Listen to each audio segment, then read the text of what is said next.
Hey everybody, welcome to Top of the Stack MTG. So, I've been trying to avoid, I haven't made a video recently because they've got the whole Magic 30th anniversary thing happening and it's not going very well. And there's plenty of videos out about it. So I've been just sort of hanging back. You can't, there's no point in beating something over the head like that. But uh, recently, with the new numbers from Hasbro being published and the CEO stepping down, and now there's an article that talks about the reason Hasbro's having trouble is because of Magic the Gathering, and I've just realized that I gotta come out and say something, I guess. So, yeah, I just want to talk about the 30th anniversary a little bit. As always, and I'm a broken record saying this over and over again, as always, the choices that Wizards of the Coast makes are brilliant. The problem is the way they execute them. It's just horrible. Like they're caught in this weird cycle of come up with a great idea, do it terribly so that everybody hates them, and then give a tiny bit so that people are like, well, I guess that's a little better, and they're doing this over and over and over again, and just creating all of this negative will toward them. The article that talks about magic, the person who wrote the article doesn't know anything about magic. The way they gathered their information, the way I guess any good article writer would, is they went around and talked to stores and they talked to players and they got their information and they put it in the article. I don't believe the article is accurate as to what the real problems are right now, but some of those things are accurate, of course, but it's not being analyzed. It's literally just the way the public is reacting to Wizards of the Coast right now because they've treated everybody so poorly for so long. You know, so it's just a lot of just coming up with why you're frustrated. Why are players frustrated is what the article's really talking about, not financially what's going wrong with the game. So for the 30th anniversary, I kind of wanted to talk about it financially just a tiny bit. Um, it's a brilliant idea to re-release Alpha slash Beta. I guess they kind of got to put them together because, as you guys know, not a lot changed between Alpha and Beta, but there were some real subtle little changes, and they're important. So, yeah, re-releasing Beta technically um, is genius. I mean, the last video I made, I talked about how when Mark Rosewater said they wanted to think about how old cards worked with new cards, that might be an indication that they're going to ease up on the restrictions for reprinting old cards, which is exactly what they did, which is great. That's fantastic. Obviously, the problem is they cut out three-fourths of their market by the way they marketed the product. They made, you know this, they made 4 packs cost $1,000, so $250 a pack, which is just fine for the fancy version. Literally, the last 10 sets that Wizards has sold have been a fancy version and a normal version, right?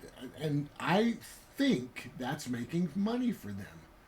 I think that Wells buy the fancy version and normal people buy the normal version. Now, they are making a few other versions as well, which I think is a little bit kind of crazy. I don't know how well all of those products are selling, but a fancy version and a normal version is a great idea. There's nothing wrong with that. In fact, Wizards has been struggling with that concept for years. The idea of can you just change the art on a card and sell it in addition to the normal card? And of course you can. And the community has told them over and over and over again, yes, do that. Make cards that have different art so that the people who want the collectors who want to spend more money on them can, but let the normal people play as well. They should have access to the normal card. And Wizards, every 3 years or so, they're like, aha, we're going to sneak out a new card that doesn't have any, right? And then there's a huge uproar from the community because they made a card that wasn't accessible by everybody, but is competitive. It's just this stupid cycle. Like, they never learn. It's insane. And now, with the 30th anniversary, they've turned around and they released the excellent version, right? But they didn't release the normal version. So what you get is this $1,000 box without getting a $100 box. Now, for me personally, that's terrible because I can't afford the $1,000 box. A $100 box I could barely afford and would buy. Like, literally every person who plays Magic should be getting a $100 version of that for the holidays. Right? I mean, you talk about a Magic gift. No one's going to buy I shouldn't say no one. Very few people will buy a $1,000 Magic gift of 4 packs. Enough will. It's great. It should exist. There's nothing wrong with it existing. Right? But a $100 box would have been a lot more practical for the holidays. They messed up, and it's way beyond I can't afford it and I'm sad. It's way beyond that because they messed up in their usual manner, which is to lose money. They're literally making less money because they chose to not do that. And I don't know if there's a secret deal with people who sell Magic cards, because it's not the reserve list. I'll tell you that straight up. Obviously, they couldn't have made it if the reserve list was a problem. Nobody's crying that these cards were made, right? I've seen a couple videos where people are like, oh, the later reprints, like 8th edition reprint of this card that was in alpha has sagged a little. But it's going to come back up. I mean, give me a break. They could print these cards into eternity and alpha and beta would not be affected in any way. In fact, I would bet you that the prices of alpha and beta cards would go up. The more people get to play with these cards and realize how much fun they are and how weird they are, the more interest is going to go toward those original sets. It's just advertising is all it really is. And the later sets, we've talked about this in the past on the channel. If you reprint something that's fairly new, yeah, the price is going to drop. But stuff made in the 90s, no, that they're just going to continue to go up. Period. And now's a great time to take advantage of it because the honest reality is people like me, people who are truly nostalgic for these old cards, people who played with them, who saw them in stores when they were reasonable, right? When you could walk into a game shop and see a Black Lotus in the glass counter for $60, right? People like that are getting old. You're not going to be able to take advantage of that nostalgia for much longer. This product is brilliant. The idea is insanely good, but the fact that they didn't stick with their normal procedure of making a really fancy version and a normal version is crazy. And it's hard now because the reality is the fancy version, what would be the fancy version for $1,000, looks like the normal version. Like only some of them have the old borders. There's not a lot of foil cards. I mean, it's really normal looking, which isn't. I mean, it should have been the fancy version. Should have just been straight up reprints, old borders, obviously old art. They all need old art, but old borders, old art, fancy foiling, you know what I mean? And they should have gone hardcore, right? Get yourself some really good thick paper. Make sure those things don't curl. Make a fancy version for $1,000, and then make exactly what they put in the fancy version, the normal version for $100. It would not hurt the prices of these old cards for long, right? And only later prints, only like revised and unlimited and all that stuff. They would sag for a little and then come right back up again, and in fact go higher than they were, because the interest in these old cards is going to spike. Well, would. It's not going to now, because very few people can buy that. The people that can buy that already bought some alpha. You know, seriously, it's the fact that they left money on the table. That's the real sin of this 30th anniversary. That literally they didn't want to take my money. And somehow, and I don't think it's just evil. They're not just thinking only rich people should play Magic at all. It's not that. It's that they think they're going to hurt something by selling these cards to everybody. But they're not, you know. And they could have signed a deal that they don't want to tell anybody about, right? It's possible that Channel Fireball set the price of this product and not Wizards of the Coast. I hope that's not true, because that would be terrible, you know. That's something that we as players should know about and should be able to say, knock that off, because nobody cares about how well Channel Fireball does. And I don't mean to be down on them. I like that they exist. They're fine, you know, whatever. I'm just, as an example, right? All I care about is how Magic the Gathering does, because the game's amazing, and the choices that Wizards make are amazing. It's just the execution is so bad, and if they're not the ones behind that execution, we should know that, so that that can get fixed. Now, I believe they are. I don't think that they have... Obviously, there's backroom deals going on, but I don't think that they're so extreme. I don't know. I don't know why they changed the way they make sets just for this. To literally leave all of that money. I mean, let's pretend that if they made a cheap version of this product, nobody would run events for them anymore. That was the deal. We'll run your events as long as you make sure that our cards are always worth money. Let's say that's kind of the deal, okay?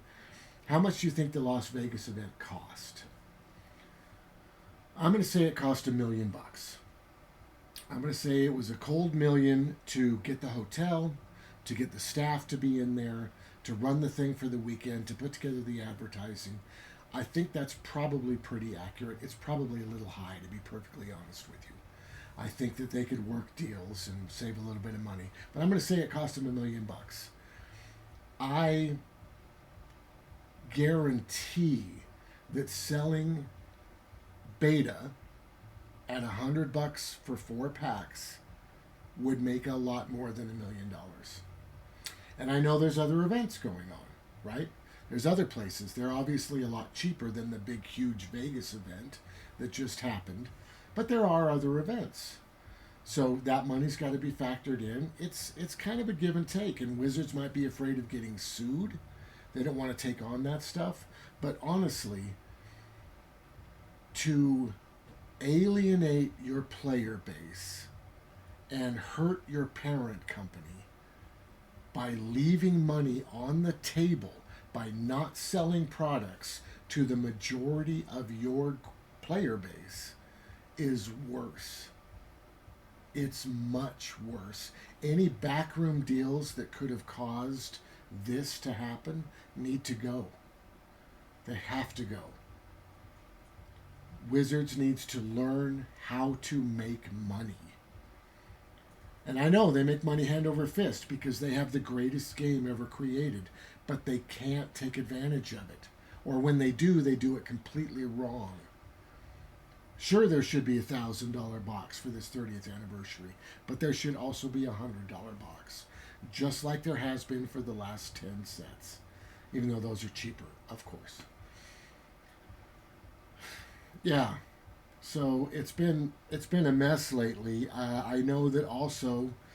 Um, I think one of the people who works for Wizards of the Coast put out a Twitter talking about why are people playing less Magic? Why are people playing less Standard in game shops? And that's just another example of how these poor choices are hurting the player base. The, in my opinion, the reason less people are playing Standard is because of Arena. Now, and I know Arena is an amazing product. They absolutely should be doing this. This is the way to go. But people see Standard a lot more than they used to. You can sit down for an hour on Arena and know Standard inside and out. Right? That's all it takes is an hour on Arena. Nobody's going to go pay money to sit in the shop and face the black deck over and over again that they faced on Arena for an hour today. Right? I mean, they can't. And that, once again, back to broken record, that just goes back to the fact that casual players can't play Standard on Arena because Arena doesn't have a way for casual players to play. Everything is geared towards winning. And that's it, right? It's made for spikes. And spikes are good, and spikes should be catered to, but also other types of players should be catered to as well. And in fact, probably a little more, because spikes are a small percentage of the player base. You know, if Wizards had a casual mode, which we've already talked about, but of course the peak would be for casual mode if they could have guilds, right? If the professor could make a guild, if Rudy could make a guild, if MTG Goldfish could make a guild, if I could make a guild, if people could make their own guilds and say, this is the way I want to play Standard, then they would feel a lot more comfortable jumping in and playing Standard on Arena and spending their wild cards to do that. You know, and that's not the most practical solution. A more practical solution would be if Wizards of the Coast just got smart and said, okay, for a casual mode on Arena for Standard, we're going to ban the top 10 cards that were played last week. Just get rid of them. Now nobody plays the black deck anymore because it's terrible, right? And everybody's like, "Ooh, it's a new Standard," and they're going to start brewing and playing and see if their deck. I mean, the goal should be to get your deck banned from Standard, not truly banned, but in the casual Standard mode, get it banned from there because it's so good, right? I mean, everybody knows what the best deck is before the set even comes out. There's no mystery. There's no, I should give that a try and see if that, the black deck's going to be amazing. They reprinted Liliana. Everybody knew it from the get-go.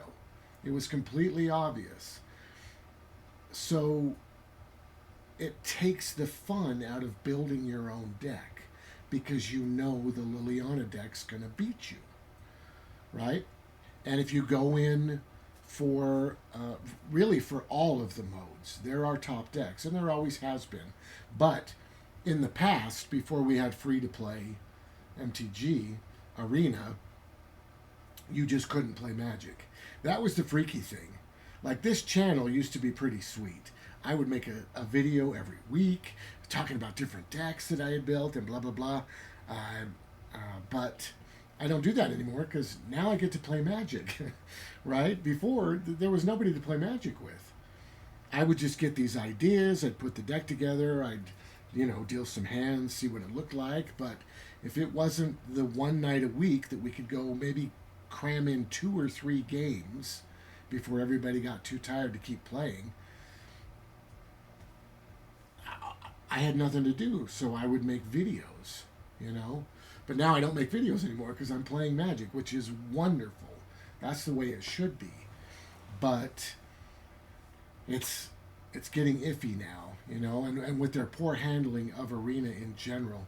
I mean, honestly, if they had two-headed giant standard casual mode where they had banned a bunch of cards only for casual play, not in reality, just in casual play, tons of people would be playing that. Tons of people would be playing that. They would be buying standard cards. The list of banned cards that Wizards of the Coast could put out, the stores could adapt it. They could say, we're not doing Spike Night. It's not Friday Night Magic like it normally is. We're going to use the casual ban list. Bring your new standard deck reflecting this casual ban list and come and play Two-Headed Giant. You know? I mean, they're just not... They're purposely holding everything back. This idea of releasing old cards on Arena. There's nothing to buy on Arena right now. Straight up. There is nothing to buy. It's sitting dormant, you know? I mean, I'm playing, of course. People are still playing, but nobody's buying anything. Now the new set's coming soon, so that's good. There'll be something to buy. But honestly, it's crazy. And they did announce that they're going to do Shadows over Innistrad and Eldritch Moon, but they're doing that stupid thing again, right? It's a brilliant choice to release old cards on Arena, but honestly, Shadows over Innistrad should have come out a month ago, right before Halloween. Would have been perfect. People would be drafting, they'd be buying the cards, they would have generated a lot of income with that, and Eldritch Moon should come out in a month. Once again, people drafting, people buying packs, you know, and I know there's the one little sticky point of it's not as fun to draft a second set because you get one pack of the old set and two packs of the new set. Easy solution is to throw in a third pack, right? Just throw in a third pack. I don't even care if you can't draft that pack, right? Just throw it in so that you can tear it open and see what you got.